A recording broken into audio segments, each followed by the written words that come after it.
మీ business ఏదైనా మీ ఊర్లో promotion చేయాలంటే అది సుమన్ టీవీతోనే సాధ్యం. ఇప్పుడే సంప్రదించండి.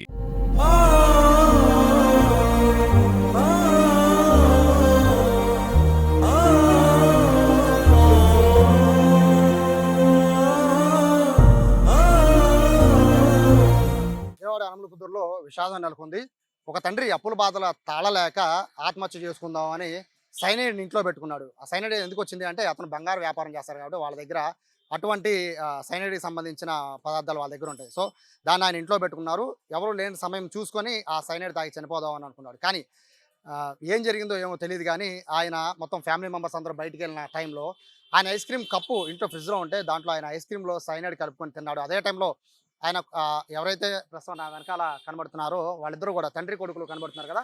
అందులో వేమిరెడ్డి సాయి ప్రకాష్ రెడ్డి తనేం చేశాడంటే ఐస్ క్రీమ్‌లో సైనైడ్ కలుపుకొని ఆ సైనైడ్‌ని తను తినేయడం జరిగింది ఐస్ క్రీమ్. అయితే మిగిలిన కొంచెం ఐస్ క్రీమ్‌ని కూడా తెలియక ఆ బాబు కూడా ఐస్ క్రీమ్‌ని తినేయడంతో ఇద్దరు కూడా అక్కడికక్కడే మృతి చెందిన ఘటన యనమల కుదురులో అందరిని కూడా కలిచివేస్తుంది. ప్రస్తుతము నేను అయితే యనమల కుదురు ఆ బాబు ఇంటి దగ్గర నేనున్నాను. కానీ ప్రస్తుతానికైతే ఎవరో మాట్లాడలేని పరిస్థితి అయితే ప్రస్తుతం కనబడుతోంది. మొత్తం అంతా కూడా ఫ్యామిలీ మెంబర్స్ అందరూ కూడా తట్టుకోలేకపోతున్నారు. ఎందుకంటే సాధారణంగా ఒక కుటుంబంలో ఒకరు చనిపోతేనే తట్టుకోలేం. కానీ అక్కడ తండ్రి కొడుకులు ఇద్దరు కూడా చాలా అన్యాయంగా ఉండేవాళ్ళు. తండ్రి కొడుకులు ఎక్కడికెళ్ళినా కూడా ఇద్దరు కలిసి వెళ్తూ ఉండేవాళ్ళు. చాలా సరదాగా ఉండే తండ్రి కొడుకులు.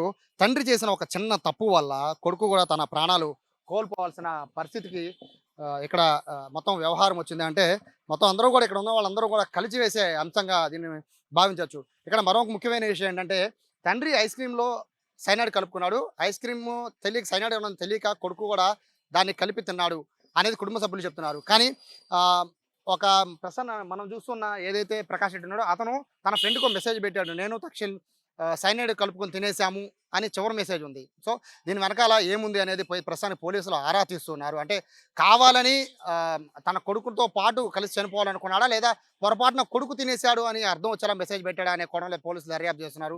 మరోవైపు ప్రస్తుతం తక్షిల్ రెడ్డికి సంబంధించి అంటే తక్షిల్ రెడ్డికి ఒక అక్క కూడా ఉంది. తను పైన టెర్రస్ మీద బట్టలు ఆరేస్తే ఆ బట్టలు తేవడానికని పైకెళ్ళింది. నిజంగా అదృష్టం ఏంటంటే ఆ పాప కూడా ఉండి ఉంటే ఐస్ క్రీము తమ్ముడు తింటున్నాడని ఆ పాప కూడా తినేసి ఉండేది. సో, చాలా పెద్ద ప్రమాదం తప్పేది. ప్రస్తుతానికైతే ఆ పాప ఐస్ క్రీమ్ మొత్తం తినేసాక బాబు తన తమ్ముడు, తన తండ్రి ఇద్దరు పడిపోవడం చూసి ఆ పాప పెద్దగా అరవడం, అలాగే వాళ్ళ నానమ్మ బయట పడుకున్న వాళ్ళ నానమ్మ లేచి ఇమ్మీడియేట్‌గా వాళ్ళకి ఫోన్‌లు చేయడం, అలా మొత్తం అంతా విషయం అంతా బయటకొచ్చింది. ఆ మెసేజ్ తెలియడం వల్లే, ఆ మెసేజ్ పెట్టడం వల్లే ఏదైతే నేను తక్షిల్ ఆహ్, సైనైడ్ కలుపుకొని ఆయన పెట్టిన మెసేజ్ వల్లే ఇది సైనైడ్ కలిపి వీళ్ళు ఆత్మహత్య చేసుకున్నారని విషయం బయటకొచ్చింది. లేదంటే మాత్రం ఎందుకు చనిపోయారో ఎవరికీ తెలిసి ఉండేది కాదు. ప్రస్తుతానికైతే పోలీసులు ఎంక్వైరీ చేస్తున్నారు. కుటుంబ సభ్యుల్ని కదిపే పరిస్థితే లేదు. ఎందుకంటే ఒకే కుటుంబంలో ఇద్దరు చనిపోవడం అనేది చాలా తీవ్రమైన విషయం. ఈ టైంలో ఫ్యామిలీ మెంబర్స్‌తో మాట్లాడే పరిస్థితి ప్రస్తుతం లేదు. వాళ్ళంతా కూడా చాలా విషాదంలో మునిగిపోయి ఉన్నారు. చాలా అన్యోన్యంగా ఉండే ఫ్యామిలీ, చాలా సరదాగా ఉండే ఫ్యామిలీ. బట్ కరోనా టైంలో చేసిన అప్పులు అవి తీర్చలేక బంగారు వ్యాపారి అప్పుల పాలైపోయి ఎవరికీ చెప్పుకోలేక అప్పుల వాళ్ళు ఎక్కువగా ఒత్తిడి చేస్తూ ఉండడంతో ఏం చేయాలో తెలియక ఆత్మహత్య చేసినట్టుగా తెలుస్తుంది. ఈ విషయం అయితే ప్రస్తుతము పెనమలూరు పోలీసులు అయితే ఎంక్వైరీ చేస్తున్న పరిస్థితి అయితే ఇక్కడ కనబడుతుంది. కెమెరా పర్సన్ వినయ్‌తో సాయి, సుమన్ టీవీ, విజయవాడ నుంచి.